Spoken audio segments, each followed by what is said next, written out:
रामकृष्ण हरी. श्री तुकाराम महाराज गाथा भाष्य अभंग 387. वरी वरी बोला रस, कथी ज्ञाना माझी फोस.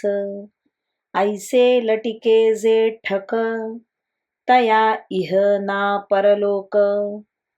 परिसे एक सांगे, अंगा धूळी न लगे. तुका म्हणे हाडे, कुत्र्या लाविले झगडे. बोलण्यात वर माधुर्य असले आणि लोकांना ब्रह्मज्ञान सांगत असला तरी पण स्वतः अनुभव शून्य असेल तर त्याचे ते सांगणे फोल आहे. असे जे लबाड वंचक असतात त्यांना इहलोकात आणि परलोकात सुख प्राप्त होत नाही. जो आपल्या गुरुजवळ एक ऐकतो आणि जगाला दुसरेच काहीतरी सांगतो त्याच्या अंगाला परमार्थाची धूळ देखील लागलेली नसते. एवढेच काय, पण तो शुद्ध वंचक आहे असे जाणावे.